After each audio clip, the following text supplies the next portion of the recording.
Saudações sustentáveis, pessoal, aqui é o professor Paulo Vieira. Nós vamos ter mais um conteúdo da disciplina URB 114, Sistemas de Abastecimento de Água, do curso de Engenharia Urbana da UFOP. Neste conteúdo, nós veremos a unidade 12, Rede de Distribuição de Água, em destaque, alguns elementos, algumas informações introdutórias, tipos de rede, elementos de projeto e dimensionamento hidráulico.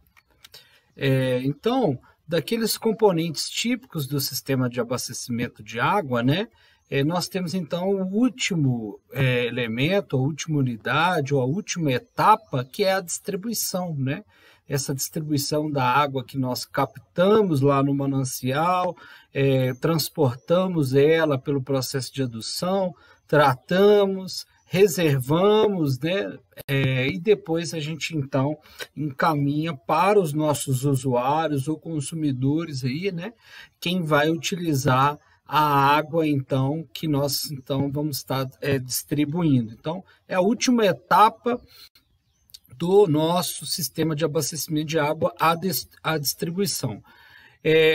Aqui a gente vê uma outra figura, dessa rede de distribuição, a gente vai destacar essa questão, de ter redes aí em configurações diferentes, em locais, em cotas diferentes, então em condições diferentes, mas no primeiro momento é interessante a gente observar então esse conceito de fato da distribuição, que seria a unidade constituída por tubulações e órgãos acessórios com a finalidade de fornecer sem interrupções água potável em quantidade, qualidade e pressão adequadas a múltiplos consumidores, Então, muitas coisas aqui a gente já vem falando ao longo do curso, sobre essa questão do abastecimento de água não ocorrer interrupções, as interrupções não serem prolongadas e rotineiras,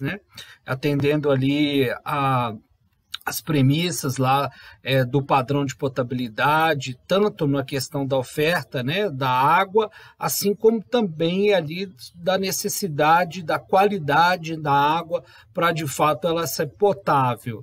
E também no aspecto de quantidade, então atender a quantidade que aquela sociedade, que aquele localidade, bairro, cidade, os usuários de fato, e aqui a gente está chamando de múltiplos consumidores, demandam. Então, existe a demanda populacional, residencial, mas também a gente tem outras demandas de água dentro da cidade, da área urbana, que vão ter ali uma demanda específica, uma questão industrial, água para as demandas públicas e tudo mais, como a gente já tinha falado antes. E um outro destaque que a distribuição ele vai além da tubulação e também inclui aqui os órgãos acessórios, válvulas, conexões, que a gente vai ter então ali para poder melhor conduzir essa água, levar essa água ali, transportar até a comunidade, até o usuário, mas também utilizar ou operar da melhor forma possível as variáveis, então, ali da distribuição. Então, entra algumas peças, como válvulas aí, que vão nos ajudar a fazer a operação desse sistema, desse sistema de distribuição de água, tá? A gente trazendo assim, só resgatando, alguns elementos em termos de importância do abastecimento aqui no aspecto da distribuição, então, a gente tem aqui nessas duas do lado direito, a gente tem aqui duas situações aí de rede, lançada aí, na nossa área urbana, a rede aí, muitas vezes, desse material aqui de PVC, nós vamos falar um pouquinho mais à frente sobre isso, materiais típicos e tal, mas chamando uma atenção aqui para esse elemento aqui, da rede, que é as ligações. Então, essas ligações prediais que a gente vai fazer, dessa rede, então é uma derivação dessa rede de distribuição a ligação predial, tá? Então, no que a gente vai tratar aqui, a gente não vai considerar as ligações prediais. A gente vai estar considerando essa tubulação, então, nós vamos ver que, ora, ela tem diâmetro maior e menor, para transportar essa água até, né, a proximidade com os nossos usuários, tá? Mas em termos de importância, né, essa tabelinha a gente resgata ela aí de momentos anteriores do curso, que fala sobre o índice de perdas na distribuição, né? Então, são dados aqui do último relatório do SNIS disponível, né, do ano 2019. Aí a gente tem aqui, né, nessa coluna aqui, a identificação das macro-regiões do país, né, e uma média do país aqui nessa última linha aqui, né, Brasil, né, e aí a gente tem aqui, por tipo de prestador de serviços, o percentual médio de perda, né, então, prestador regional, micro-regional, local, dentro de todas as possibilidades, né, de forma de prestação do serviço, né? E a total, né?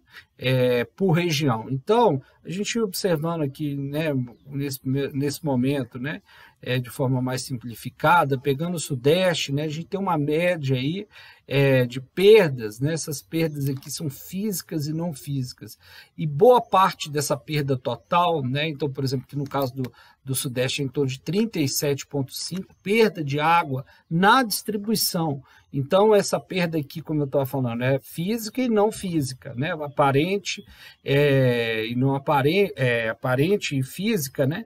Então, essa perda física, que é aquela que vai ter origem ali nos vazamentos, principalmente, né? Então, é muito em função aqui do projeto, da construção dessas redes e também da operação, né? Então, a maior parte desses 37,5% de perda, né, física e não física, a maior parte é devido às perdas por vazamento, mas não totaliza esse valor aqui, né, de 37,5%, né? Ele é um percentual dentro desse valor aqui, considerado um percentual maior. No Brasil, a gente tem uma perda aí de 39,2% no sistema de distribuição. Então, além dessas perdas físicas, basicamente motivada pelo vazamento, nós temos também aquelas perdas que são consideradas também comerciais, né? Perdas onde não foi contabilizado o usuário, seja por uma ligação irregular, uma ligação clandestina, ou não contabilizou ali da forma correta o consumo de água devido a algum problema no medidor, né? Então no hidrômetro. Então, essas são as perdas comerciais, que tem uma parcela importante, né? Mas a maior parte ela vem sendo devido aos vazamentos. Então, isso chama a atenção, né, dessa importância do sistema de distribuição, a gente aperfeiçoar cada vez mais. Lembrando que ele não é um sistema que se instala e ele vai funcionar para o resto da vida, não, né? Tem o tempo de projeto, tempo de vida dos materiais que a gente vai ter que considerar, e também ao longo disso pode ocorrer uma eventualidade e precisarmos de dar manutenção. Um outro elemento que a gente passou anteriormente e vale a pena a gente destacar aqui, para relevar, né, dar essa importância do sistema de distribuição, é a composição média das despesas de exploração. Então, esse dado aqui que traz uma média aí, em termos de percentual, né? Então, que é da despesa de exploração, que é aquela que vai ser demandada para, de fato, gerar o serviço, que é a água potável, né, até o consumidor. A gente tem aqui, né, eu queria chamar a atenção nesse momento, do percentual correspondente à energia elétrica, em torno aí de 15,4%, né, cerca de 16%, né, dessa demanda do custo, né, para gerar esse serviço, cerca de 16% é com energia. Então, essa energia, para poder transportar água, tem aquela elevatória lá da adutora bruta, né, de água bruta, lá na captação, mas também a gente tem, né, muitas vezes a necessidade de uso de energia elétrica para transportar, recalcar, bombear essa água dentro do sistema de distribuição, quando a gente não tem a possibilidade de usar ali como fonte natural, né, o desnível, a topografia, né, favorecendo então ali por gravidade, né, o nosso transporte devido à diferença de cota e a carga hidráulica disponível em função disso, né? Então, muitas vezes a gente precisa de energia para bombear, né, sistemas aí elevatórios chamados de booster dentro do sistema de distribuição. Então, parte desses 15,4% de consumo de energia é para o sistema de distribuição também. Então, é importante a gente pensar, nós vamos ver à frente, né, um ponto importante sobre essa questão de transporte da água no sistema de distribuição, e para isso a gente vai definir as zonas de pressão e que tem a ver com outro item que a gente traz aqui também no conteúdo, que é a reservação, né? Os nossos reservatórios. Então, onde eu vou instalar meus reservatórios para, então, me proporcionar essa carga hidráulica e transportar nas condições que eu demando ali da água. Então, isso é importante, está relacionado, né? E nem sempre eu consigo, então, essa carga hidráulica natural devido a essa diferença de nível aí. Então, eu preciso de energia elétrica. Um outro elemento também que chama atenção para relevarmos aqui a questão da distribuição é os custos de implantação, né? Então, a gente falou custo de operação, que vai remeter aqui, né, especificamente na questão da energia, quanto a um elemento para transportar essa água na rede, que é os reservatórios, mas também o custo de implantação. Então, quando a gente compara, né, custos de implantação, verifica quanto que representa cada uma daquelas etapas do sistema, né, de abastecimento de água, passando da captação, pela adução, ETA, reservação, rede, ligação, as ligações prediais, né? E essa última etapa, essas duas últimas etapas, né, a reservação, a rede, né, aí considerando a rede com a ligação, né? Então, no primeiro momento, a gente vai fazer essa ligação junto com a rede, então esse custo acaba, né, ele sendo um custo, vamos dizer assim, único, né, da rede mais as ligações prediais, né, que são esses ramais aí que derivam da rede, né, para as edificações, né, para os nossos consumidores, como a gente vê aqui nessa foto acima. Então, quando a gente pega a rede com a ligação, o valor, o percentual que representa do custo total de implantação é em torno aí de 35%, né, então ele é de longe o maior percentual comparado às outras etapas. E aí, quando a gente também considera a reservação, né, que ele vai ser uma etapa ali muito ligada ao sistema de distribuição, nós vamos, né, planejar o sistema de distribuição, projetar, inclusive em função também da possibilidade dessa etapa de reservação, lembrando, né, que a reservação ela tem como finalidade também no contribuir com a energia para o deslocamento da água no sistema de distribuição. Então, quando a gente considera ele também, a gente vai ter aí um custo de implantação aproximadamente 50%, né? A gente pegando dados médios aí do Sudeste, né, através dessa referência que a gente traz lá quando avalia custos de implantação, né? Então, praticamente 50% está ligado aí à reservação, rede e os ramais prediais aí, né? Então, a gente tem que ficar atento para isso, é uma situação de relevância para a distribuição.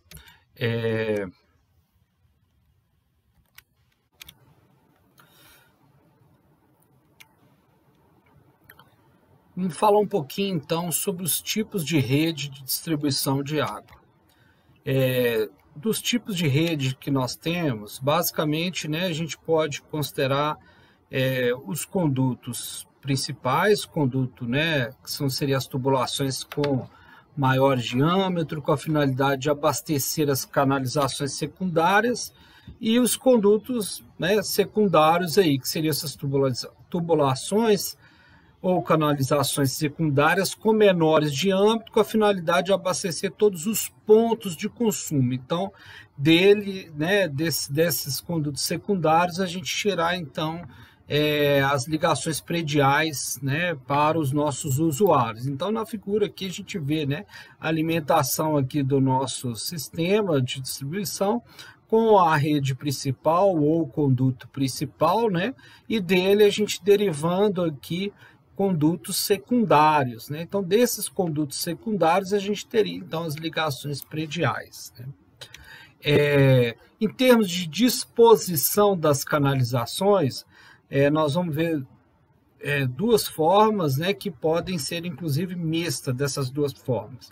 A primeira é a rede ramificada, esse tipo de rede, né, que é denominada como rede ramificada, onde o abastecimento de água é feito a partir de uma tubulação tronco, que distribui diretamente para tubulações secundárias. A rede é alimentada por um ponto só. E aí, nós temos aqui também duas variações desse tipo de rede ramificada. A gente tem a rede ramificada dessa forma aqui em espinha de peixe, né?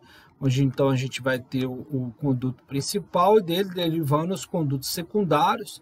E aí um ponto que chama a atenção é que a rede é alimentada por um ponto só. Então a gente tem essas pontas mortas, né? Tem essas extremidades da rede, né? Onde a gente não tem a entrada de água. Então essa rede ela tem uma entrada só, né? Um ponto só de alimentação. Então tem esse tipo de rede ramificada em forma de espinha de peixe, e tem a rede ramificada em grelha, né, onde a gente vai ter ali essa grelha, né, que seriam esses condutos principais aqui paralelos, né, e deles a gente pode ter derivação também da rede secundária, tá? Então a grelha seria em função desses condutos principais aí, né? Eles estarem paralelos, então mais de um conduto principal em paralelo, né? E dele ramificando aqui rede secundária. E aí a gente já chama a atenção aqui de dois elementos, né, que nós vamos utilizar para projeto, inclusive, mas eles são importantes para a gente compreender essa dinâmica da distribuição de água, né, a hidráulica dessa distribuição de água nos sistemas, que são, né, os elementos nós e trechos. Então a gente vai chamar de nó os pontos de derivação de vazão e ou mudança de diâmetro, tá? Então, os nós, né, entre um ponto e o outro, por exemplo, da tubulação, né? Então, pontos de derivação de vazão, então a gente entra com uma vazão, no final a gente já vai ter, né, uma outra situação, né? Ou mesmo quando a gente tem um diâmetro, por exemplo, desse conduto principal, né, um diâmetro maior em relação a esse conduto secundário. Então, nesse ponto aqui, né, é o nó que vai ter então essa mudança.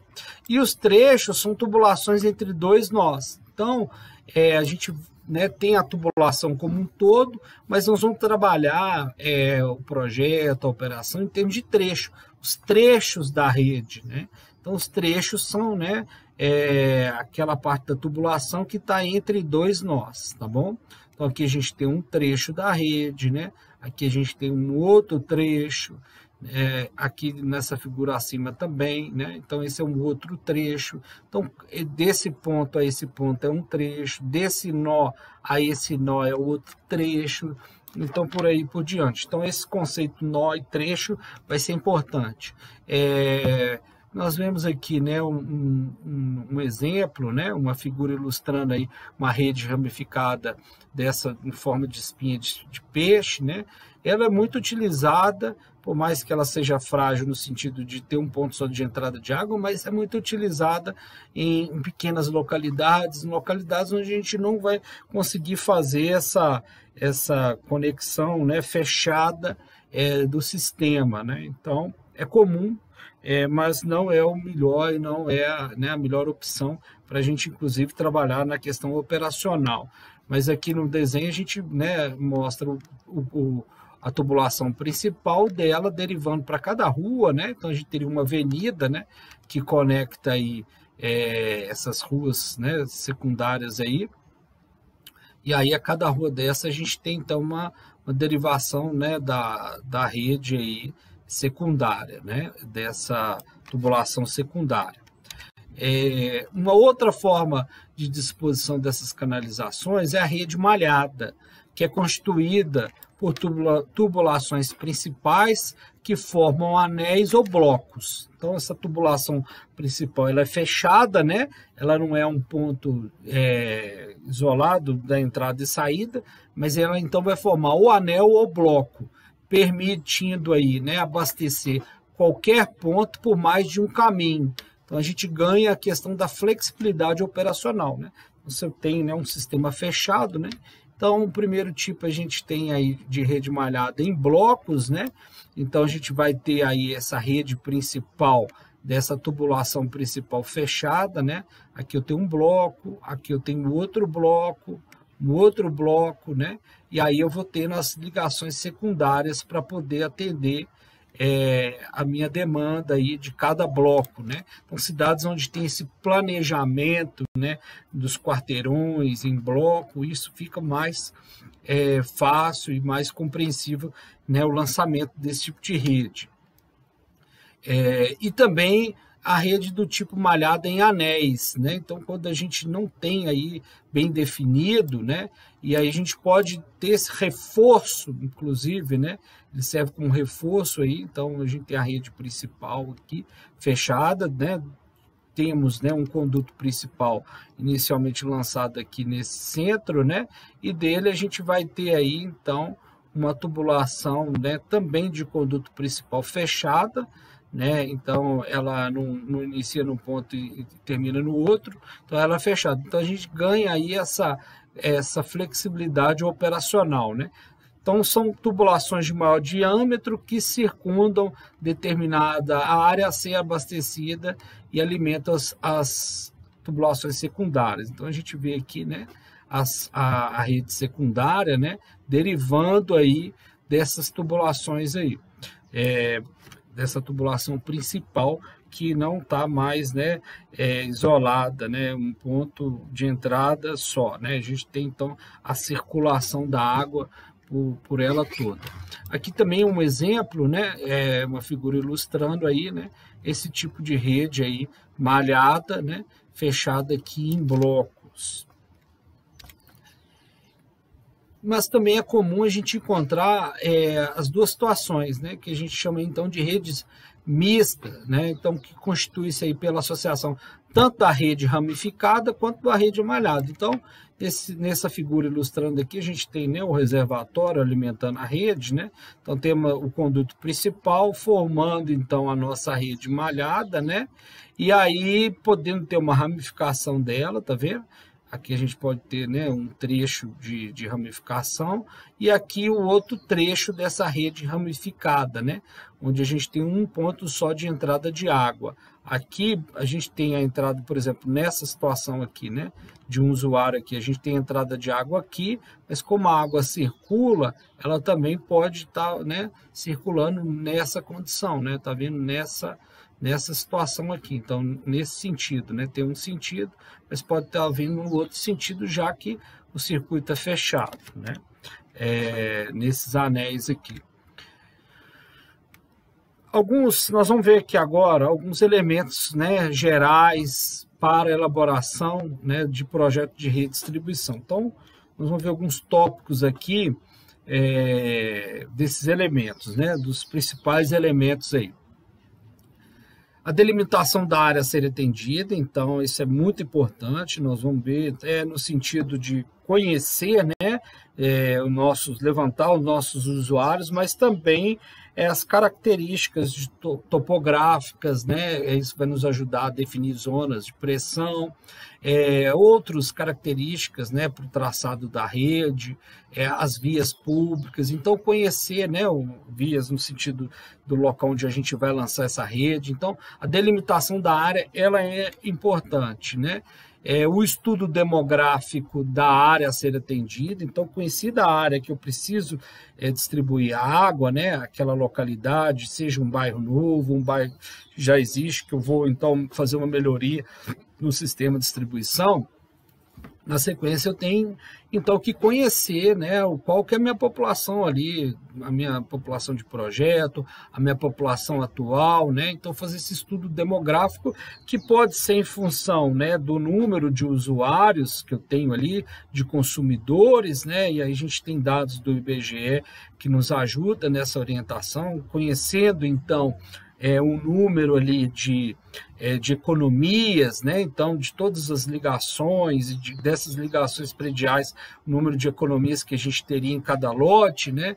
E aí, tendo esse número médio de pessoas por domicílio, associando a economia ao domicílio, eu também posso levantar ali a minha população ali média ou estimada daquela localidade. Mas tem outras formas também, que é em função da própria área, então em função da densidade, né, populacional, né, que é esse indicador aí demográfico, né, que faz, né, essa relação entre a população e a área. Então, tem densidades demográficas típicas que são utilizadas também para projeto, quando a gente não tem esses dados, né, dados, por exemplo, que a gente assumiu para o projeto, para um loteamento novo, ou dados da própria bairro, daquela localidade, né? Então, quando a gente não consegue dados dessa coleta de dados como é feita pelo IBGE, ou através, por exemplo, né, do número de lotes, estimando através dessa média da população, a gente pode usar, então, esses outros indicadores que vão dar, né, para nós essa orientação típica de população por área, então, que é a densidade demográfica. A gente, então, lança, né, os elementos da concepção, então, avalia alternativas, né, alternativas não somente do traçado, né, então vai ser um tipo de rede, né, vai ser ramificada, vai ser malhada, qual que é o tipo de material, as zonas de pressão, então avaliar, né, essas possibilidades. Então, quando a gente fala da concepção, né, avaliar, então, inicialmente, alternativas para o abastecimento, né. Na sequência, então, a gente faz esse levantamento do estudo das zonas de pressão e de setorização, nós vamos ver isso aqui um pouco mais detalhado.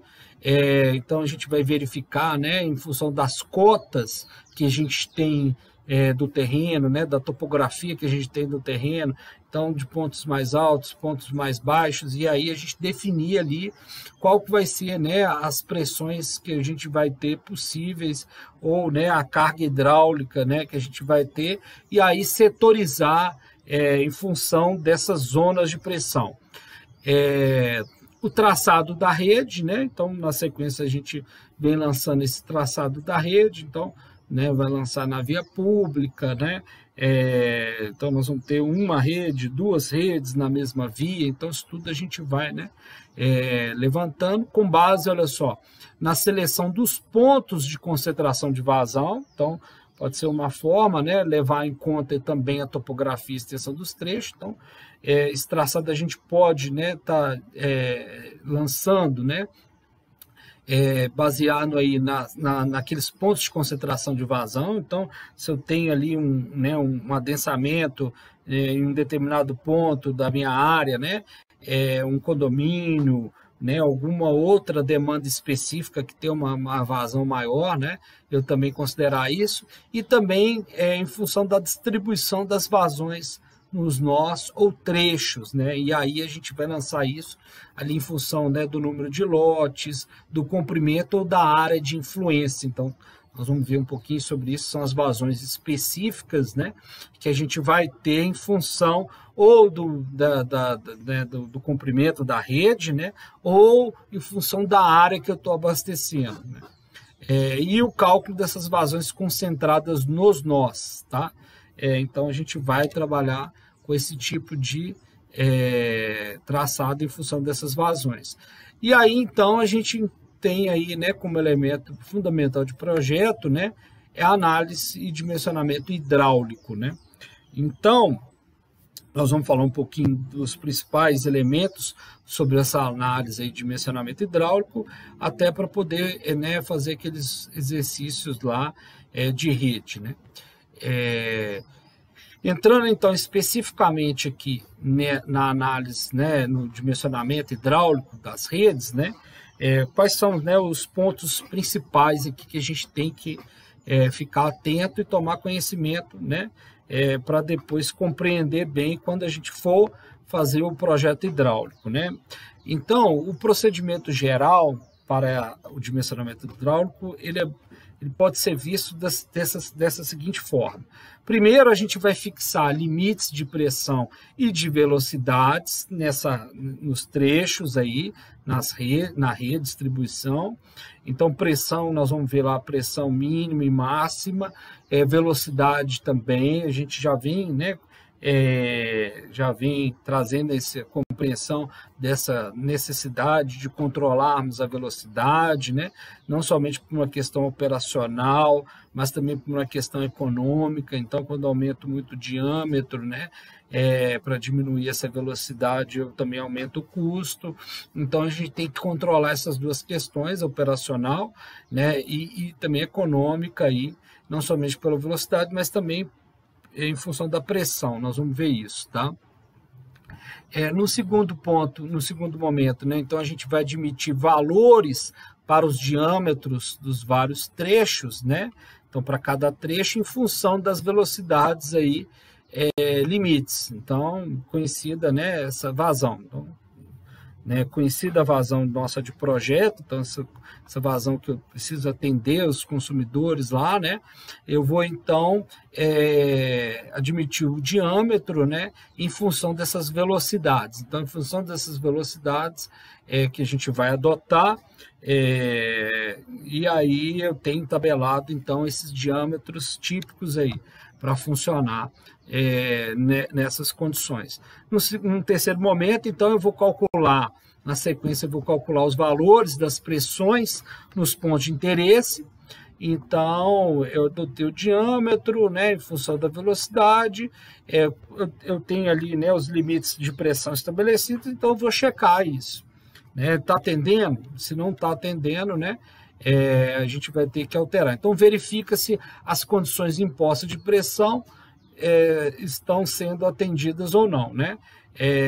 Verifica-se, né, essa situação. Então, se está atendendo, né, as pressões que eu tinha, né, estabelecido mínima, que é a pressão dinâmica, e a máxima, que é a pressão estática, a gente então vai né, considerar, né, como aceitável. Quando não está atendendo, então vou ter que refazer os cálculos no sentido de alterar então esse diâmetro e recalcular todas as condições. Então, né, como está sendo colocado aqui, caso contrário, altera-se os diâmetros, aumenta a carga hidráulica ou aumenta a carga hidráulica, né, ou aumenta o diâmetro para diminuir essa perda de carga, ou então eu aumento a carga hidráulica disponível, né?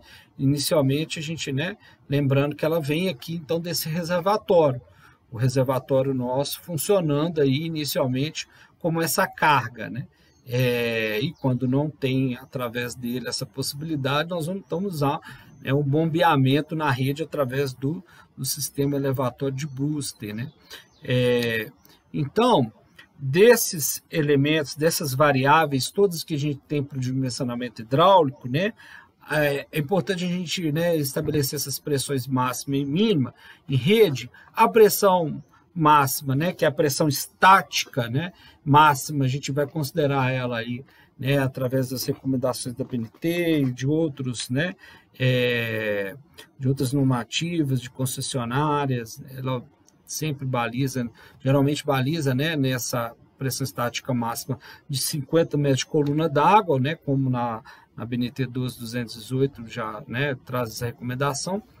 Verificada, então, essa pressão em condição de vazão nula e imposta pelo nível de água máximo nos reservatórios, ou as pressões máximas nas elevatórias presentes no sistema. Então, quando eu estou, né, recalcando, quando eu estou, né, transportando essa água, né, por gravidade no meu sistema de distribuição, para avaliar a pressão máxima que eu tenho na rede, eu vou avaliar como se ninguém tivesse consumindo água. Todas as ligações de água estivessem fechadas.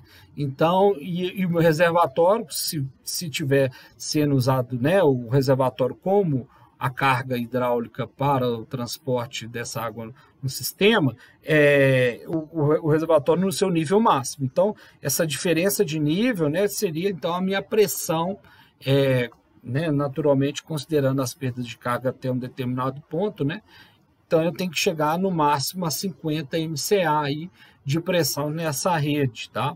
Nessas condições. Influencia na resistência das tubulações e controle de perda, né? Então é importante a gente controlar essa pressão máxima, né? Ela é uma pressão já definida em função de experiências de projeto, né, de operação, e aí sabe-se que pressão, né, mais elevadas a gente tem, né, perdas mais elevadas também por vazamento da tubulação, né? A gente já tem, né, aqueles problemas ali hidráulicos devido a nessa pressão maior na tubulação, né? E a outra pressão, então, que a gente vai controlar é a pressão dinâmica mínima. Aí já é uma pressão dinâmica, olha só. E mínima. Mínima, então, que vai ser essa de 10 MCA. Verificada com a demanda de pico no dia e hora de maior consumo. E reservatórios nos níveis mínimos. Então, veja bem, na rede, eu tenho que verificar, no mínimo, se tem 10 MCA. Em quais condições? Quando for aquele momento onde que todo mundo estiver consumindo água, então estou reduzindo aquela pressão estática máxima, né? De 50 eu vou reduzindo essa pressão porque tem muitos pontos ali na rede utilizando essa água, né? Então eu vou diminuindo essa pressão na rede. Então eu pego naquele momento mais crítico, que é a hora e o dia de maior consumo, né? E o reservatório no menor nível, então na menor carga possível, então considerando então uma condição dinâmica e não mais estática do meu sistema. Então o reservatório, né, é no nível mais baixo e dinâmico no sentido que eu vou ver, né, esse deslocamento da água na rede de distribuição. Então em cada ponto da rede eu tenho que garantir que eu tenho no mínimo esses 10 MCA. São considerados aí, né, mínimos, né, necessários aí para garantir tanto os critérios sanitários e também de nível para atender os reservatórios domiciliares, né? Mais o sentido hidráulico aqui do que o sentido sanitário, né? Então esses 10 MCA ali é uma pressão mínima para poder essa água chegar para o meu usuário ali, no sentido de chegar até o reservatório dele, então ele ter ali pelo menos, né, uma coluna de 10 MCA para ele levar até a caixa d'água dele, 10 metros, né? Então, por exemplo, em locais onde eu tenho, né, uma pressão dinâmica próximo de 10 MCA, uma rua, por exemplo, que tem um prédio de 3, 4 andares, onde o reservatório é lá no alto, eu não vou conseguir chegar com a pressão da rua, né, da rede. Então, eu vou ter que colocar um sistema ali de recalque, né, para uma caixa superior. Então, eu acumulo a água numa caixa inferior do prédio e levo essa água, né, para o bombeamento interno do prédio até um reservatório superior. E quando fala nos critérios sanitários, está no sentido, né, como a gente tinha falado anteriormente aqui, de evitar que, se tiver algum rompimento da rede, de entrar material, de entrar qualquer tipo de coisa para contaminar a água. Então, devido a essa pressão, né, maior de dentro para fora, então eu vou, né, expulsar qualquer coisa que possa adentrar aí.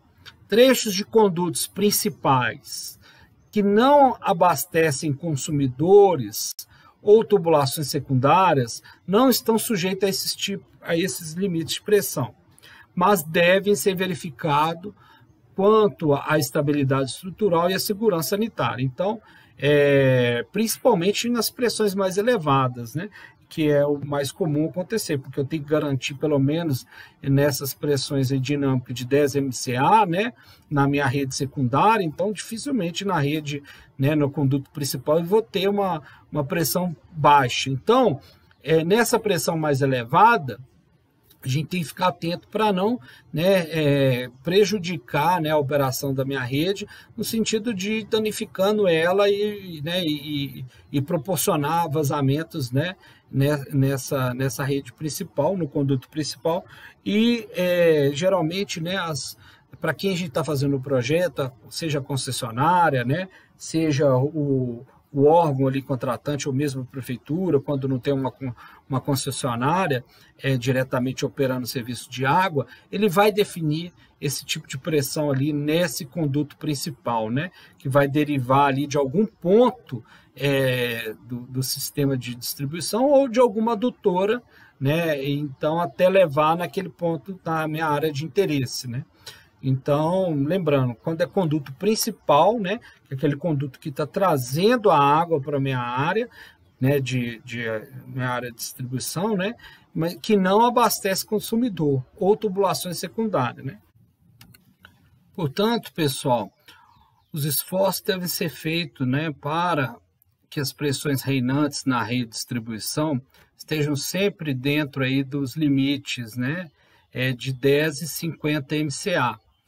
Visando, sobretudo, aí a redução das perdas de carga, né? Quando a gente tem aí essas pressões mais elevadas, então, tendo, né, forçando mais, né, essa rede, né, principalmente nas junções aí, nas juntas que a gente tem entre um segmento e outro da tubulação, né? Então, tanto por uma condição operacional, quanto, né, pelo aspecto de levar a água na pressão mínima necessária, controlar a pressão máxima para a gente não ter aí, né, problemas com a rede, né, problemas físicos, né, gerando aí vazamentos, né, e aí a gente conseguindo então operar ainda quando necessário o bombeamento através de energia elétrica, né? Mais importante ainda a gente ter esse controle aí da pressão mínima e a máxima para não ter um custo mais elevado aí com o bombeamento, né? No caso aí do booster, né? Dentro do sistema de distribuição. Um outro elemento, né? Uma outra variável, né? Para o dimensionamento hidráulico né, relacionado aí com essa questão das pressões é o estabelecimento, né, das zonas de pressão. Então, é importante a gente ter esse conhecimento, nós vamos ver aqui, para poder controlar aquelas pressões lá, né, para saber como que a gente vai comportar, né? Então, as zonas de pressão são áreas decorrentes da subdivisão feita na área de projeto para que as pressões estática e dinâmica, então pressão estática lá, pressão máxima e dinâmica, pressão mínima, obedeçam aqueles limites estabelecidos. Então a gente vai conhecer, né, dentro da minha área, né, de projeto, né, essas pressões em função das cotas. Nós vamos ver isso aqui. A verificação então das zonas de pressão vão ser da seguinte forma. A gente tem que avaliar da seguinte forma: se a diferença entre a maior e a menor cota altimétrica da área de abastecimento for inferior a 40 metros, então o ponto mais alto e o ponto mais baixo, né? E aí essa diferença ficar aí inferior, né, ou aproximadamente 40 metros, né? Inferior ou aproximadamente 40 metros, a gente vai ter então apenas uma zona de pressão. Então ela vai nos atender. Depois nós vamos entender por que desse número 40 aí, né? A gente não falou 10 e 50, mínimo e máximo, mas então a gente, né, vai ter esse alerta do 40 aí, já pensando, né, no mínimo com esses 40, mas mais à frente eu explico melhor. Se a diferença for maior do que 40, então tiver um ponto muito mais alto, né, mais elevado do que a cota inferior, né, então tendo uma diferença maior do que 40 metros, a gente vai ter a necessidade de mais de uma zona de pressão, né, mais de uma zona de pressão dentro da minha área de projeto. Então, cada diferença, né, de aproximadamente 40 metros, haverá uma zona de pressão, né? Aí nós vamos entender um pouco agora melhor esse número 40. Deve ser uma diferença altimétrica máxima de 40, né? Então a máxima diferença até 40, pois tem que somar pelo menos mais 10 metros relativo àquela pressão dinâmica mínima, chegando então naquele limite ali máximo que eu controlo de 50 metros. Então, você tem uma diferença de nível entre a cota mais alta e mais baixa acima de 40, então, por exemplo, seja 60, né? Então, boa parte da minha área que eu vou atender, ele vai ter ali, né, uma pressão maior do que aquela que eu quero controlar, que é de 50. Isso é prejuízo, né, para a operação do sistema. Então, aí eu prefiro, então, ter, né, duas zonas de pressão. Então, vou ter, né, dois reservatórios, né, que vão ser, então, né, o elemento que vai conduzir isso, né, quando eu tenho cotas mais elevadas, assim, cotas suficientes para chegar com esses 10 metros de coluna d'água e também atender, né, as perdas de carga do deslocamento do líquido, né? Então, eu vou ter que, né, instalar mais de um reservatório, mas nós vamos ver mais para frente um pouquinho isso. Então, a rede deve ser dividida em zonas de pressão, né, abastecida por um reservatório. Então, o reservatório, como eu estava falando, ele vai dar essa condição para nós de pressão. E quando eu estou numa situação, né, de uma área muito plana, né, não tem um desnível de cota favorável aí para atender esse mínimo de 10, mais as perdas de carga, né, ou então chegar ali até nessa cota de 40 metros de desnível, né, eu vou ter que, então, né, ter um sistema de bombeamento ali, né.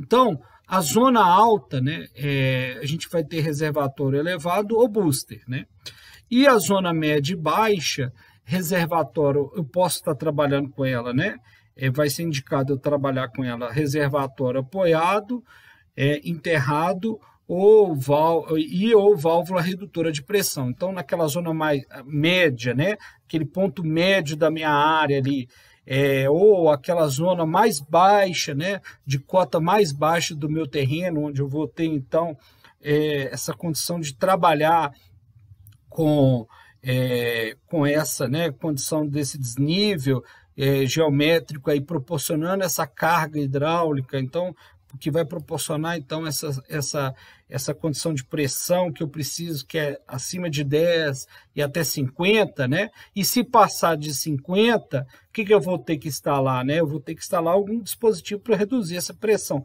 E aí eu tenho essa válvula redutora de pressão. Agora, naquelas cotas mais altas, né? Na zona mais alta da minha área de distribuição, ou eu vou ter lá o reservatório elevado atendendo, né? Então, o reservatório mais elevado, né? Aquele que eu vou elevar, ele está acima da superfície do terreno. Então, justamente para ter uma cota, né, mais alta e eu conseguir uma carga hidráulica para poder abastecer um ponto mais alto, ou então através de elevatório do booster, né? Então, esse bombeamento, então, que eu vou levar para esse ponto mais alto.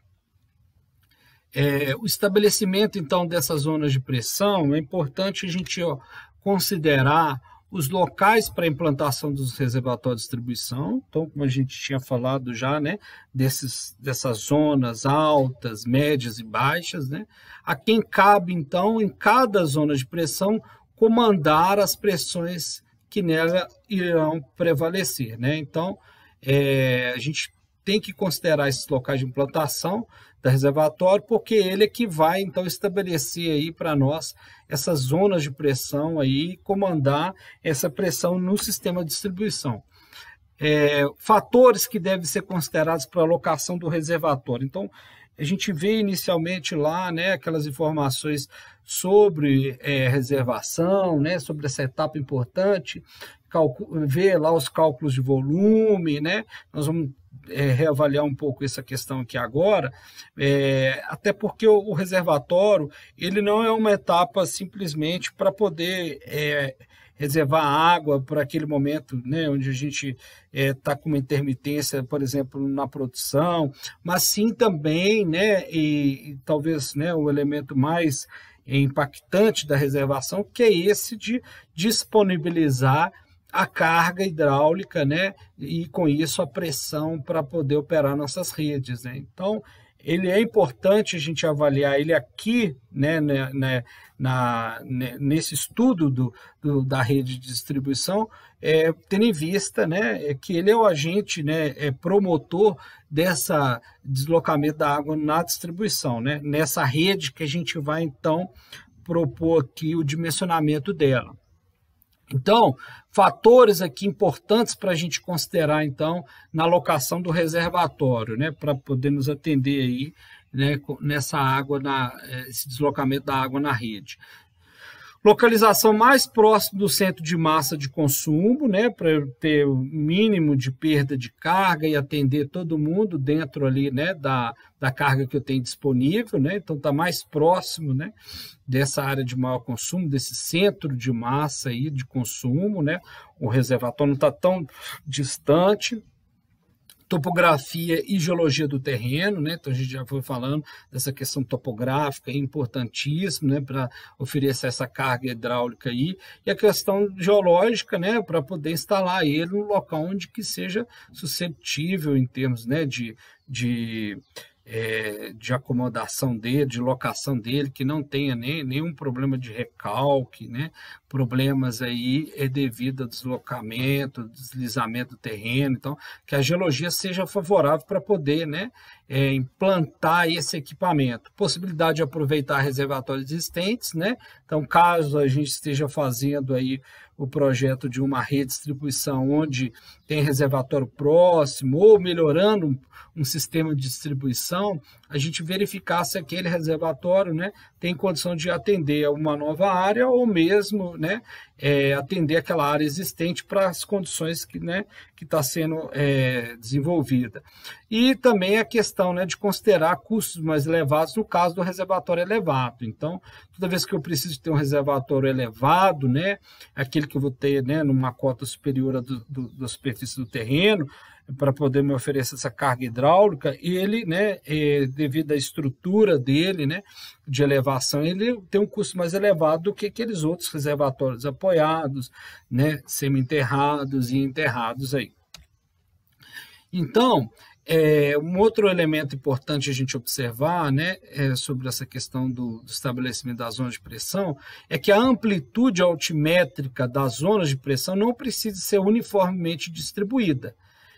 Dependerá da localização dos reservatórios, né? Então, se eu tiver que ter mais de uma zona de pressão, né, porque eu tenho, né, uma zona com uma pressão muito alta, então vou ter que reduzir isso, né? O importante é eu ter um reservatório locado de forma, né, que eu consigo ter ali essa zona de pressão controlada. Então, essa amplitude, né, altimétrica não precisa ser uniformemente distribuída por todas as localidades. O importante é eu ter ali aquelas pressões mínima e máxima chegando ali, né, controladas em qualquer ponto da rede dentro daquela zona de pressão. No caso do reservatório apoiado, né, posicionado em cota altimétrica que supere 10 metros a cota do terreno mais elevada, né, mais as perdas de carga. Então, quando eu for, né, instalar um reservatório apoiado, né, eu pensar, né, que ele tem que atender, né, tem que estar posicionado em cota que supere aí esses 10 metros, né, de cota do terreno mais elevado, né, da zona de pressão abastecida. Mais a perda de carga que eu vou ter de deslocamento. Então, ele tem que me garantir isso, que eu tenha ali aquela pressão dinâmica mínima de 10 MCA e que ele consiga ainda ter energia para poder gastar ali nas perdas de carga do escoamento. E aí a gente, olhando então um pouco mais para os reservatórios, né, conhecendo essa necessidade de controlar a pressão, né, como que essa pressão se dá na rede, quais pressões eu tenho que controlar, essa dinâmica, essa estática, né, e aí a figura-chave para isso tudo passa pelos reservatórios, né. Então a gente faz aqui agora uma avaliação, né, mais apurada daquela que a gente tinha de reservatório anteriormente, que era conhecer a sua finalidade, como que a gente pode calcular o volume e tudo, né? Então, com essa possibilidade de trabalhar, né, o reservatório combinado, elevado e apoiado, né, onde o volume de água dos reservatórios, meu volume de água de reservação, ele vai ser distribuído dessa forma, né? Vou ter um reservatório elevado e um apoiado, né? Principalmente se eu precisar de ter uma outra zona de pressão, né, naquela área que eu vou estar distribuindo, né? Então eu vou estar trabalhando, né, com uma orientação de volume, né, para o reservatório apoiado, tá? Apoiado na superfície, de 1/3 do volume total do dia de maior consumo, né? A gente viu que algumas recomendações de projeto, né, ela já orienta nesse sentido, né? Mesmo sendo aí o reservatório só, o reservatório apoiado, né? Mas para essa condição, né, de reservatório apoiado, combinado, né, apoiado e elevado, né, a gente então parte, né, dessa premissa aí do volume para o apoiado. E para o elevado, né, a gente trabalha aí com volume de até 500 metros cúbicos, né, podendo ser vantajoso aí subdividir o volume da reservação, né. Então, elevado 10 a 20%, né, do volume a reservar, né, quando esse valor é inferior a 500 metros cúbicos, né? Então, se eu tenho uma demanda lá, né, menor, né, então eu vou trabalhar, né, com aquele volume de 1/3 para o reservatório apoiado e para o elevado, né, de 10 a 20% desse volume que eu preciso de reservar, né? Qual que é o volume que eu preciso de reservar para atender, né, a minha demanda? E aí eu trabalho com esse volume do apoiado, né? Lembrando que o reservatório apoiado ele vai trabalhar aqui no sentido mais de favorecer uma zona de pressão do que favorecer o volume de água, né? Nós vamos ter o apoiado mais no sentido de aportar aquele volume de água e o elevado para poder me oferecer uma zona de pressão. Se eu tiver um prédio muito alto, próximo do meu reservatório, né? Aí eu não vou conseguir trabalhar com reservatório apoiado, né? Então, se eu tiver, né, uma rua próximo do reservatório onde eu tenho um desnível muito pequeno dela, que não garanta nem aqueles 10 MCA lá, né? Então, eu preciso pensar num reservatório elevado para poder atender aquela rua ali, né? Então, eu trabalho com o apoiado e com o elevado. A vazão a ser recalcada, né, do reservatório apoiado por elevado, então, né, tendo essa condição, né, do elevado funcionando com essa finalidade de ter carga hidráulica e não para poder reservar aquele volume todo que eu preciso de água por dia, né, eu posso então trabalhar com uma vazão, né, da seguinte forma, né, onde a vazão, o que é a vazão a ser recalcada, né, ela vai ser em função aí da vazão do dia de maior consumo, né, mais, né, essa variável aqui, onde eu vou ter esse lambda, né, considerado aqui em função, né, de um volume total destinado à área, né, que é o VZ, e o volume adotado para o reservatório elevado, tá? Então, diante aí, né, de dados empíricos, né, de levantamentos empíricos, né, eu posso então equacionar da seguinte forma essa vazão.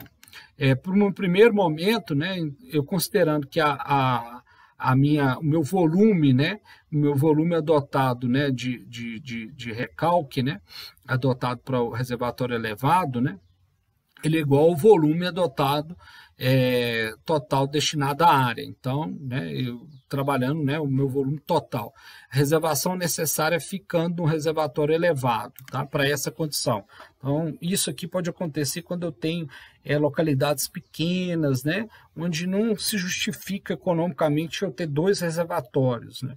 Eu posso ter, então, uma demanda menor de água, o custo do reservatório elevado, né, só para montar ele fica mais viável do que ter 2 reservatórios. Então, em condições baixas de vazão, né, de vazão de consumo, né, de atendimento, distribuição.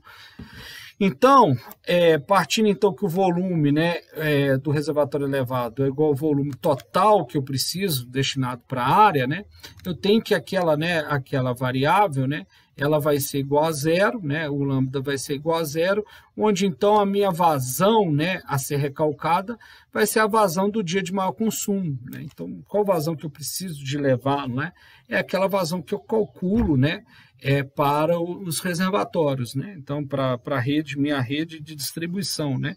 Considerando o K1 e o K2, né? Agora, se eu tenho uma segunda situação, né, onde o meu volume adotado ele próximo de zero, então aquele menor volume possível para o reservatório elevado, né? Então, onde eu tenho um valor desprezível em relação ao VZ, que é o volume total destinado, então, adotando ali, né, basicamente o meu reservatório elevado é só para me dar uma cota altimétrica, onde eu consigo ter, né, aquela pressão dinâmica mínima ali, né, consigo ter uma zona de pressão. Então, o valor desprezível em relação a VZ, né, ele vai, né, vai proporcionar, né, uma reservação ficando praticamente no apoiado ou um reservatório semi-enterrado, né, ou enterrado, né? Então, meu volume, né, de reservação fica nesse outro reservatório, né, onde então a minha variável aqui, né, vai ser, o lambda vai ser 0,5, então a minha vazão de recalque, né, para o reservatório elevado, a QE, vai ser igual, então, a 1,5 vezes, né, a vazão do dia de maior consumo. Essa é a vazão, então, que eu tenho que recalcar, né, para esse reservatório elevado. Então, isso é importante eu ter essa consideração, né, para a operação, e depois, né, isso vai me indicar né, as condições também de operação e inicialmente de projeto da redistribuição. Então, não é somente uma questão operacional, mas também para poder definir aí, né, as condições iniciais do meu sistema, né, de distribuição de água. Os níveis de água dos reservatórios de distribuição, né, relevantes para dimensionar a rede são o seguinte, ó. Então, eu tenho um NA máximo, né, no meu reservatório, o nível máximo lá, que é usado para a verificação da pressão estática nos pontos de interesse da redistribuição. Então, a pressão máxima, né, em algum ponto da minha rede, vai ser calculada em relação ao ponto, né, eu vou ter a pressão máxima da rede, né, vai ser calculada ali em relação ao ponto mais baixo da área de distribuição. Então, aquele ponto mais baixo da minha área de distribuição, né, vai ser calculado aqui em função desse NA máximo. Então, vai ser justamente essa diferença aí de cota, né, maior que eu tiver, né, do NA máximo e daquele ponto mais baixo da rede. Então, eu vou ter a minha pressão máxima do meu sistema. E no caso do NA mínimo, quando o reservatório estiver, né, no seu nível mínimo ali, né, de operação dele, vai ser utilizado para calcular, então, as pressões dinâmicas mínimas, né, nos pontos de interesse da rede. Então, qual que é o mínimo do meu reservatório aqui, do volume dele? Então, o NA dele aqui, mínimo, né, é esse valor aqui. Essa lâmina vai estar nesse NA mínimo, né, nesse nível mais baixo dele, né? Para isso aí, qual que vai ser a minha, né, a minha pressão dinâmica no ponto qualquer ponto da redistribuição? Tem que ser no mínimo aqueles 10 metros de coluna d'água, né? Um outro elemento importante, né, para dimensionamento são as velocidades adotadas em redes. Então, a gente vai estar adotando essas velocidades, né? Em função disso aí também vai adotar o diâmetro e tal, e depois a gente vai verificar se atende, senão a gente vai ter que, né, adotar outros diâmetros e tal, mas esse passo a passo a gente ilustra melhor mais para frente. O que é importante a gente ter uma compreensão, né, de valores de velocidade, né, por exemplo, recomendado pela BNT com valor máximo de 3,5, mínimo de 0,6, a gente já vinha, né, considerando esses valores, né, máximo e mínimos de velocidades também para os outros tubulações que a gente tem no sistema, nas adutoras, né, tendo em vista isso aí. E aí essa condição de velocidade, né, ela tem ali as vantagens e desvantagens, né. Então, em relação a baixos valores de velocidade, a gente favorece a durabilidade, diminui os efeitos de transientes hidráulicos na minha tubulação, né? Então, diminui esse problema aí com transientes hidráulicos e tudo, né? E a desvantagem é o seguinte, facilita a deposição de sedimento, né? Se eu tiver muito sólido, né? Mas ainda assim com a água, né, potável, tratada, a gente transporta algum sólido nela ali, então velocidades muito baixas vão favorecendo essa sedimentação, eu vou tendo uma incrustação na parede da tubulação interna e vai reduzindo a minha capacidade de deslocamento da água lá dentro, né? Então aumenta inclusive depois a perda de carga e tudo mais, né? E aí, altos valores de velocidade, então diminui o diâmetro, né, da tubulação e o custo, né? Isso seria, né, a minha, né, quando eu tenho altos valores de velocidade, né? Então, agora aumenta a perda de carga, né, e consequentemente a demanda do consumo de energia e a carga hidráulica com a elevação do reservatório, né? Causa ruído, a maior desgaste na tubulação, né? Então, altos valores de velocidade aí, né, vão me proporcionar, né, essas vantagens e desvantagens. Em relação ao outro parâmetro de projeto, né, elemento variável, né, importante, é a vazão dotada. Então, a gente já tinha, né, apresentado inicialmente essa vazão, né, na distribuição, que vai ser em função ali da cota per capita, da minha população de projeto e do K1 e do K2, que são aqueles coeficientes do dia de maior consumo, né? Usualmente aí a gente trabalha com um valor de 1,2 para o K1 e o K2 o coeficiente de hora de maior consumo. Geralmente, né, utiliza-se aí um K1 ou um K2, né, de 1,5 para projeto. A distribuição da vazão ao longo dos trechos que a gente vai ter da rede, né, devem ser de forma simplificada, não se considera cada ligação, né, e tendo em vista que a gente pode ter milhares, né, de ligação em um sistema de distribuição, né, então a gente não se considera então cada ligação individualmente no cálculo, né? São considerados em nós da rede. Então o nó, né, entre um ponto e o outro do segmento lá né, de um trecho da tubulação, então ali naqueles pontos que eu vou estar considerando ali a minha vazão, né, minha vazão de projeto ali, tá? Alternativas para a distribuição da vazão, né? Levando aí o levantamento da quantidade de economias e em potenciais, né? Como lotes atendidos em cada quadra e a quantidade média de habitantes em cada um. Então, a gente já falou sobre isso, né? Então, quantidade de lotes que eu tenho, quantas economias que eu posso ter. Então, cada lote eu posso ter 2, 3 economias, uma só economia. E aí eu trazer esse dado, né, médio de habitantes por domicílio, né, que a gente já viu no IBGE, e aí ter essa população de projeto. Também calculando a vazão através agora desse outro conceito, que é a distribuição, que são essas vazões específicas. Então a gente vai ter a distribuição em marcha, né, a vazão específica por comprimento de rua. Tá? Então, assim, eu estou lançando a tubulação numa via, né, uma rua, uma avenida, né, e eu vou chamar de distribuição vazão em marcha ou distribuição em marcha, né, aquela vazão que eu vou estar, então, dividindo, né, a vazão que eu tenho de demanda naquele nó, naquele trecho ali, né, dividido, então, aquele comprimento do trecho, né? Então, uma vazão que eu vou ter, né, num trecho de 100 metros, né, eu vou estar dividindo a vazão que eu tenho de demanda pelos 100 metros do trecho. Então, é a vazão em marcha, nós vamos usar ela para os cálculos, né? Concentra-se, então, metade da vazão obtida em cada trecho, em cada nó de extremidade, né? E a vazão específica por unidade de área, né? Então, para as áreas de influência de cada nó. Então, aí já pensando, né, nas áreas de influência de cada nó, ajustadas conforme as áreas de densidades diferentes. Então, vai ser aquela vazão que eu vou ter, né, para cada nó, né, dividida ali pelaquela área, né, de influência daquele nó.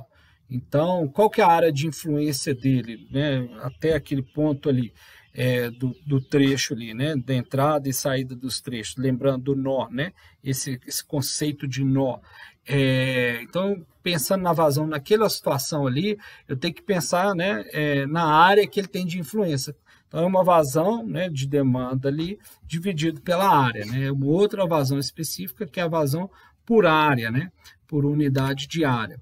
Isso tudo, né, eu vou estar acrescentando aí as vazões, né, concentradas para consumidores especiais. Então, se naquela minha área de distribuição, além da vazão, né, que eu tenho que atender, do consumo que eu tenho populacional ali, né, residencial, eu tenho que pensar se eu tenho algum consumidor especial, alguma indústria, algum comércio específico, né, que possa então ter uma vazão concentrada em algum ponto lá daquele novo bairro, por exemplo, que eu estiver, né, projetando no meu loteamento. Então, olha, ali vai ser uma fábrica, ali tem um posto, então tem um lava-jato, então tem consumidores que têm um consumo mais elevado de água, e isso tem que ser considerado no meu projeto, né, quando eu for usar ali nessas vazões para calcular então a minha rede. E um outro elemento são as tubulações de rede, né? Então, recomendado pela ABNT, a NBR 12218, né? Os diâmetros aí, para tubulação secundária, diâmetro interno mínimo, né? A gente sempre trabalha, né? Quando a gente vai especificar, né, a tubulação, ela tem lá, né, o diâmetro interno e externo. Então, geralmente, a gente considera, né, para projeto hidráulico, toda vez que o projeto hidráulico é o diâmetro interno, né? Mas quando a gente vai usar de forma construtiva, a tubulação, é importante conhecer o diâmetro externo também para saber o encaixe dela ali naquele sistema, né? Então, para calcular, né, todo o volume que vai ter no entorno e tal. Então, ela tem uma parede, né? A tubulação tem uma parede que vai gerar um diâmetro maior em função dessa parede. Mas para projetos hidráulicos, a gente sempre leva em consideração, né, esse diâmetro interno aí, né, em relação, né, a essa vazão de transporte, né, que eu preciso. Então, a tubulação secundária, né, que é aquela que então que vai chegar aos meus usuários, né, os meus consumidores lá, ele fala então para usar um diâmetro interno mínimo de 50 milímetros, tá? E a tubulação primária, ele não define qual que seria, né, um diâmetro mínimo, né? Então a gente vai ter que verificar isso, né?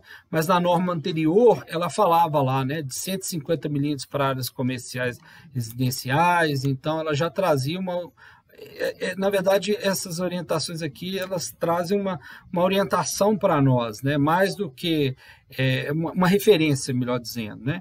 É mais do que uma orientação técnica para ser seguida. Então, para a gente ficar atento, né, se o nosso projeto ali ele está próximo desses dados aqui. E muitas vezes também a concessionária, para quem a gente está fazendo o projeto, ela já define, né, pode estar definindo aí essa tubulação mínima aí, a ser utilizada nos condutos primários aí. Aqui a gente traz nessa tabela, apresenta aqui nessa tabela algumas características como diâmetro, comprimento, classes de pressão juntas, né? Que é o encaixe que a gente vai ter uma tubulação e outra, e outras características aí para aqueles três tipos mais comuns aí em redes de distribuição, né, de material: ferro fundido dúctil, né, o PVC aí, e o polietileno, né? Então, em termos de diâmetro, aí a gente, no caso do ferro fundido, tem variações aí de 50 a 1.200 milímetros, né? Com 16 opções aí de diâmetro comercial, 9 opções aí para o PVC, variando também de 50 a 270, então tá vendo? Olha, então ele tem um diâmetro menor, né? Usualmente, né? A não ser que você mandar fabricar, né?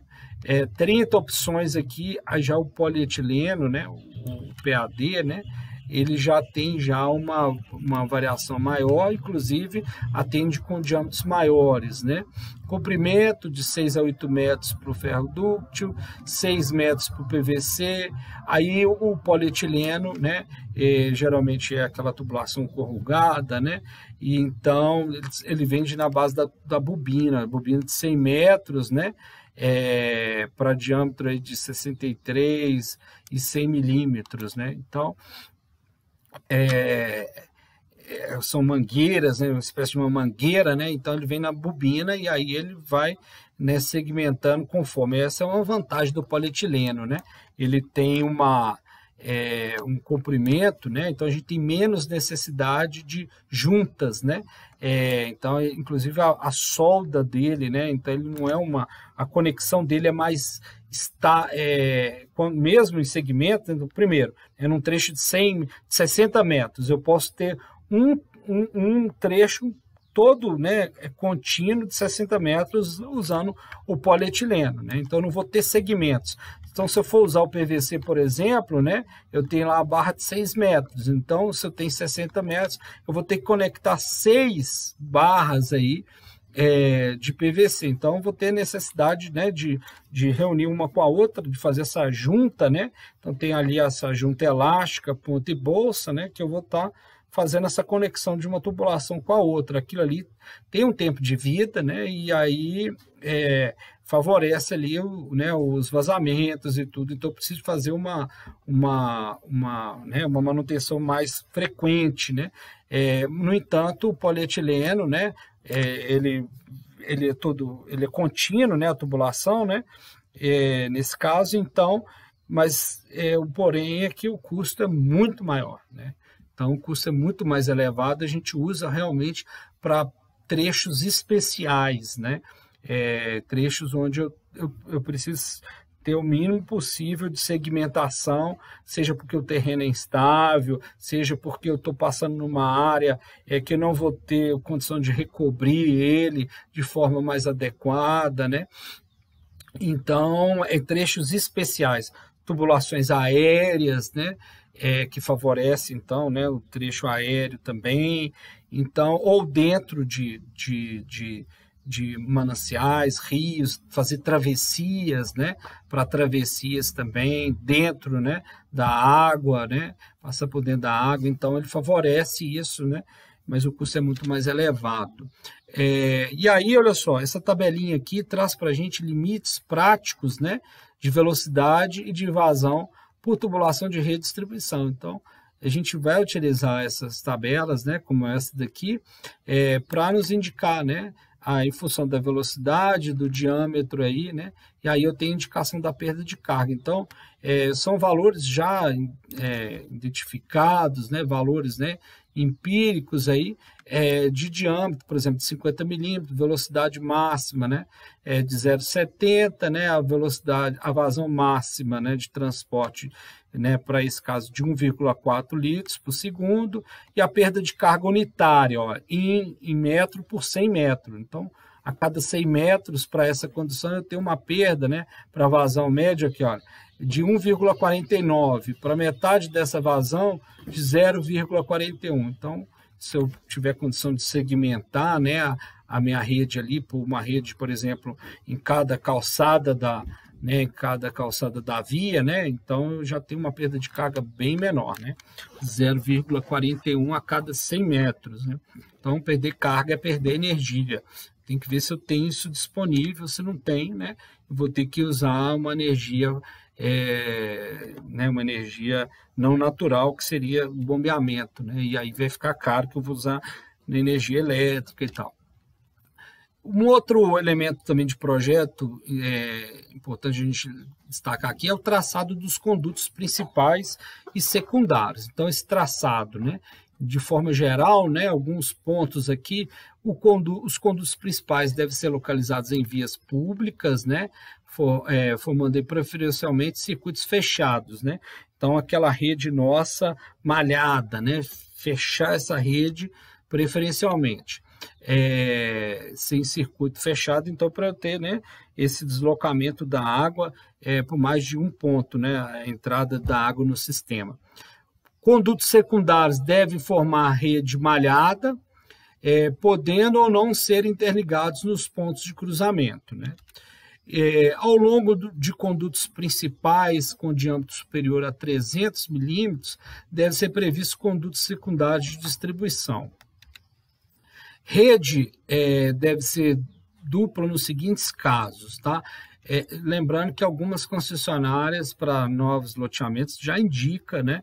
Olha, aqui nesse trecho, nessa rua, ou nesse loteamento todo, aí você vai ter que lançar rede dupla, né, naquela rede ali. Então, porque a gente tem usuários dos dois lados da via, né? Então, uma rede atende um lado, outra atende o outro. Já mostrei uma figura assim para vocês aqui antes. Então, geralmente assim, quando a concessionária não indica, né? Então a gente utiliza como essa recomendação de usar rede dupla. Primeiro aqui, olha, em ruas principais de tráfego intenso, né? Então essas vias maiores de tráfego intenso, vias, né, que tem assim várias faixas de rolamento e tal, para evitar, né, passar de um ponto para o outro em termos de ligação predial, né? E também quando o estudo demonstrar que a rede dupla é mais econômica. Então, eu vou diminuir o diâmetro, naturalmente, quando eu trabalho com rede dupla, né? E aí pode ser que aquele diâmetro aí, né, da metade da vazão, né, mesmo passando 2 trechos, fica economicamente mais viável, não somente na condição de implantação, mas também de operação depois, né? Que é o que favorece muito. Aí, entrando mais especificamente no procedimento, né, do dimensionamento, a gente tem os métodos aí. Aí os métodos clássicos, basicamente, são esses dois aqui. Nós temos o método de dimensionamento trecho a trecho, com ou sem seccionamento fictício. Tá? É um método mais trabalhoso, quando o comprimento total das tubulações é mais de 4.000 metros, né? Então, cerca disso aí.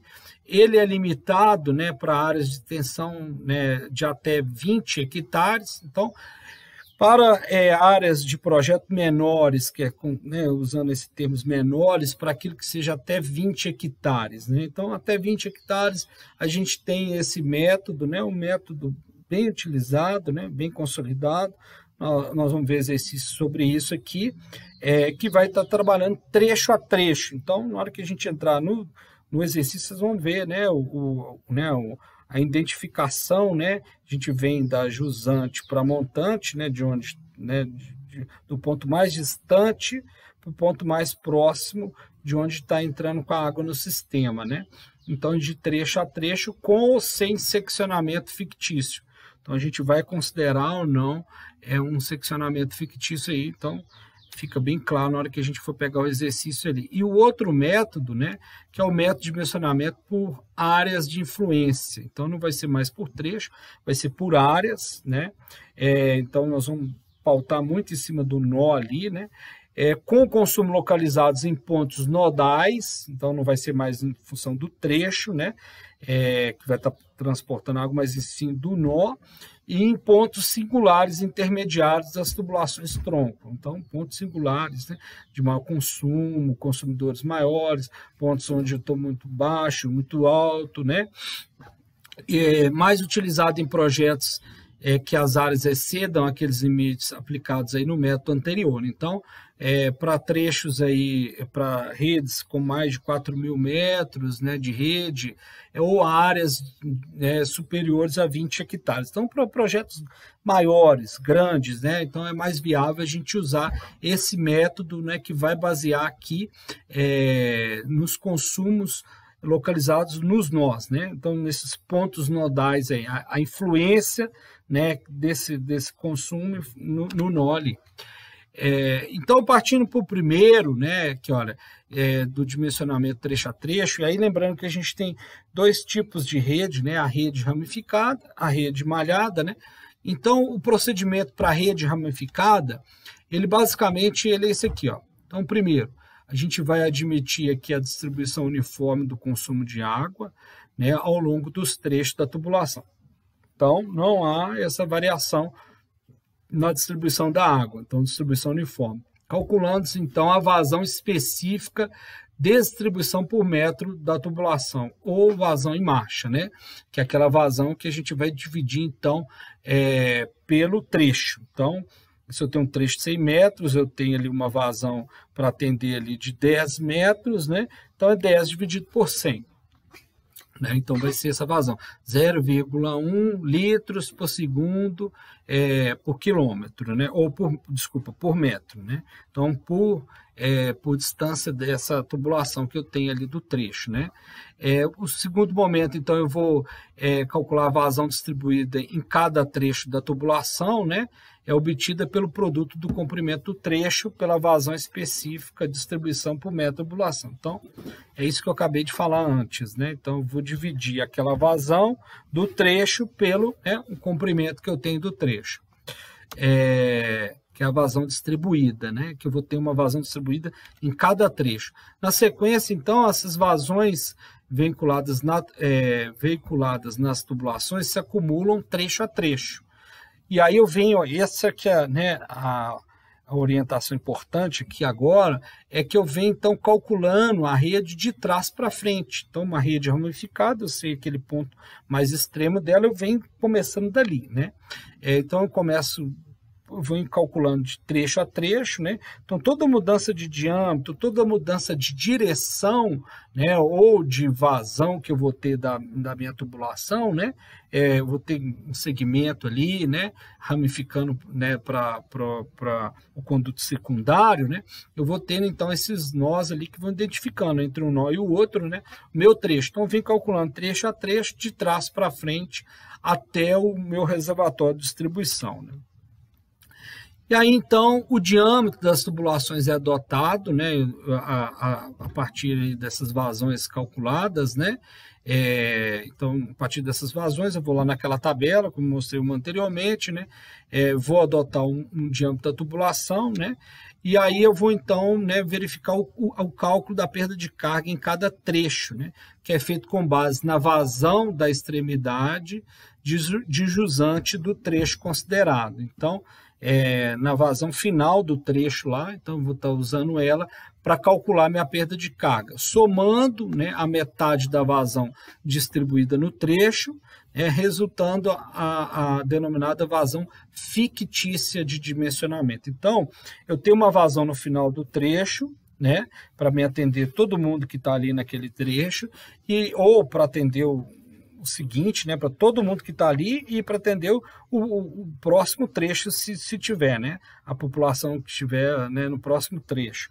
E considero também a metade da vazão distribuída no trecho. Então, para me dar essa garantia, né, de quantidade de água aí.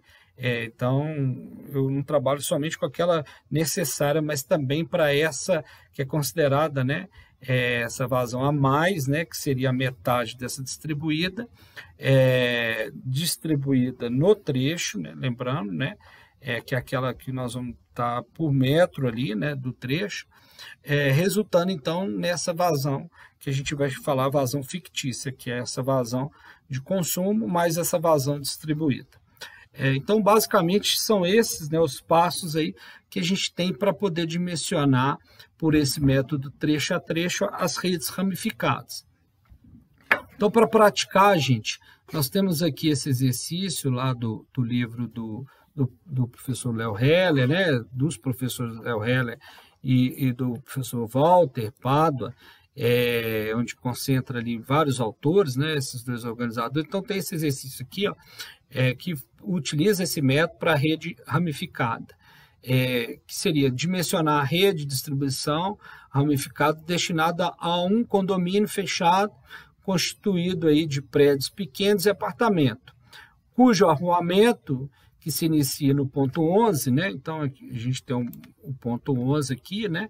Tem um reservatório, o ponto 11, então está aqui, né, as vias, né, do condomínio, né, e a rede que a gente vai lançar, né, o conduto principal e os condutos secundários aqui dessa rede ramificada, né, nessa figura aqui, sendo, né, dados a população de projeto, então, população, né, que nós vamos estar atendendo aqui de 800 habitantes, né, consumo per capita médio, macro medido aí, né, de 200 litros por habitante dia, então já definindo, né, o QPC lá, o K1 e o K2, aqueles típicos, né, 1,2 e 1,5, respectivamente, o NA máximo aqui, olha, de 466,9 metros aqui, então eu tenho, né, o meu NA máximo aqui do reservatório, eu tenho a cota do terreno que é 463,4, né, e o NA máximo que vai chegar nesse reservatório é 466,9, né? E o NA mínimo do reservatório é 463,4, então seria, né, essa cota aqui do terreno que eu tenho. E aí, então, eu tenho aqui, né, no meu, né, na minha figura, né, nessa planta aqui, né, nesse croquis, vamos dizer assim, da minha rede de distribuição ramificada, né, desse condomínio, né, cada trecho, então tem cada trecho, né, do meu sistema, né, e eu vou ter nos nós de cada um desses trechos, né, esse ponto inicial e o ponto final, ponto inicial, ponto final, né, essa aqui é uma linha de chamada aqui da cota, né, mas eu tenho então os pontos, ó, ponto 10, então tem o ponto 11, né, depois eu tenho o ponto 10, aí do 10 ao 9 eu tenho um secundário, do 10 ao 8 eu tenho um outro secundário, um outro trecho, e aqui a gente tem os comprimentos desses trechos, ó, 70 metros, né, por exemplo, nesse trecho 10, 9, né, ou 9, 10, que a gente vem de trás para frente, né, e as cotas, né, de cada nó desse, né, início e fim dos trechos eu tenho uma cota. E aí lembrando, olha só, está segmentado aqui, né, os nós, né, de trás para frente, né, já indicando para nós, né, o procedimento de cálculo. Então a gente vai iniciar o cálculo, né, da rede, né? Então eu tenho que descobrir qual que é o diâmetro aqui que vai me atender dentro daquelas pressões que eu preciso de distribuição, mínimo de 10, né, para pressão dinâmica mínima e máximo de 50 aí, né? Então eu tenho condições para atender, né, essa rede, né, dentro das minhas cotas aqui, né? Então partindo dessa cota inicial de 463, né, que vai ser a cota mínima que eu vou ter do reservatório, né? Então para poder verificar se eu tenho aí uma pressão mínima necessária, então inicialmente, olha só, em termos de diferença de cota, né, por exemplo, para esse início aqui da rede, né, da rede principal, né, então tem um trecho inicial, né, mas a partir do ponto 11 aqui, né, que seria o meu primeiro nó, é que eu vou ter, né, a minha primeira, né, consumo de água nesse trecho aqui, ó, do 11 ao 10, né. Então a gente verifica aqui, olha, inicialmente, olha, né, essa condição de pressão dinâmica mínima, né? Mas temos que lembrar que a gente tem que começar de trás para frente, né? Então, em termos de pressão dinâmica mínima, a gente verifica, né, que teríamos aí aqueles 10 mínimos de metro por coluna d'água, mas nós vamos ter que calcular isso, considerando a perda de carga também, tá?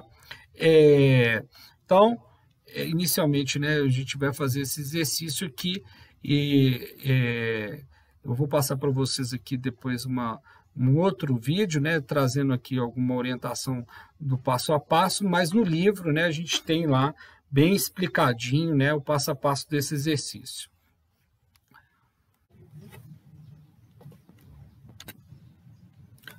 O outro método, né, de dimensionamento, né,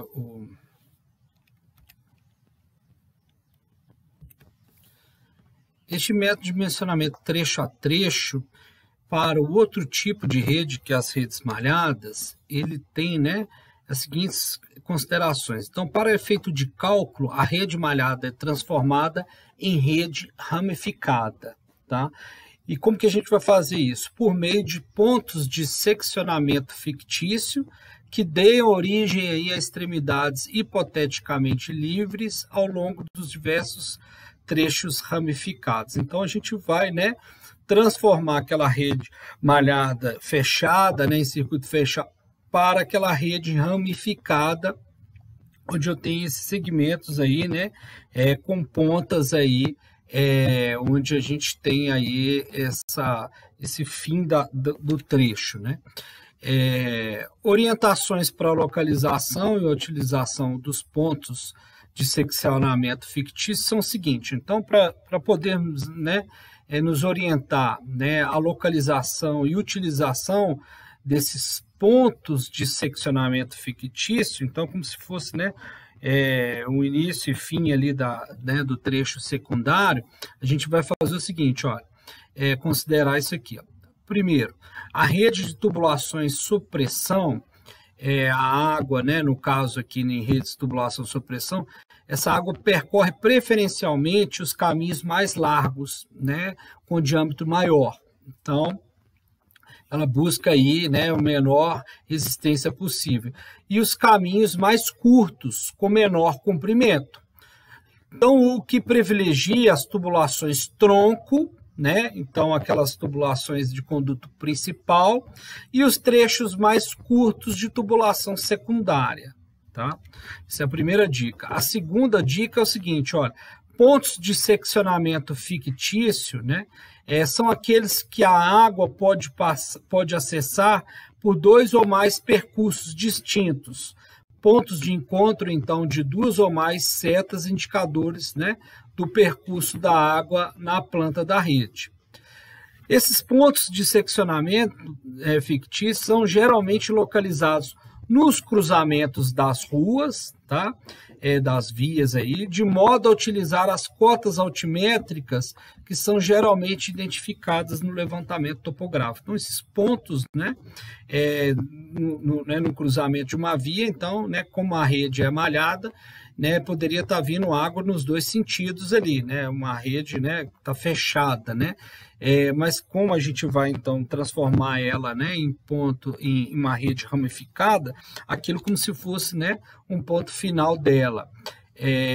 O seccionamento fictício é considerado como tendo sido aí corretamente realizado quando, né, a maior diferença entre as pressões calculadas para cada ponto de seccionamento, segundo, né, cada um dos possíveis percursos de água até esse ponto, foi inferior a 10%, né, da média de pressões obtidas para o ponto em consideração, né? Na verdade, assim, essa diferença não existe, né, na realidade, tendo em vista, né, que não há diferença entre essas pressões ali, né, nesses mesmos segmentos, né, tendo em vista que a rede é malhada, né, em circuito fechado.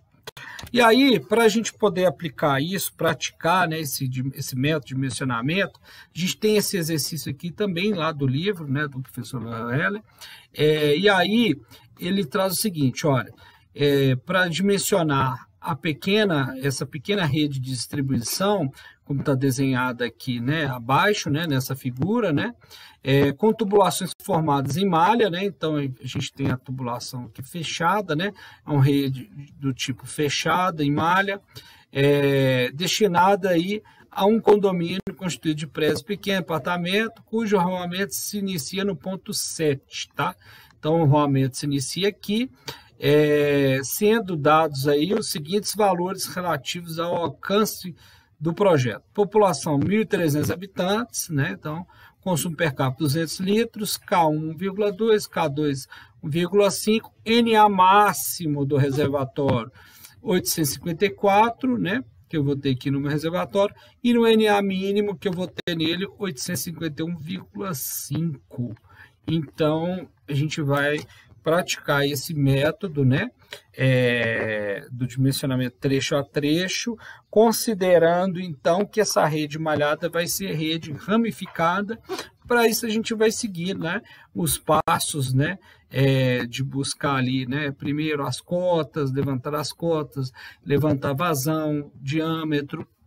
E aí a gente vai, então, utilizando lá aquelas orientações, né, das tabelas e vai verificando, então, velocidade, pressão de cada um desses pontos, tá? O livro ele tem um passo a passo, né? Em um outro vídeo eu apresento para vocês aí a resolução desses dois exercícios, né? Então, pessoal, a gente encerra assim esse material aqui, essa aula sobre redistribuição, né? Fazendo aí esse apanhado geral sobre essa importante etapa do sistema que vai então findar de fato o sistema de abastecimento de água. Então é aquela última etapa para levarmos a água, o serviço, né, de abastecimento de água aos nossos consumidores. A gente tem então aqui algumas referências utilizadas aí, né, nessa aula. Os objetivos do desenvolvimento sustentável contemplados, né, nessa disciplina aqui, o ODS 3, o 6 e o 11. Agradeço, né? E me despeço de vocês e nos vemos no próximo conteúdo ou na próxima aula.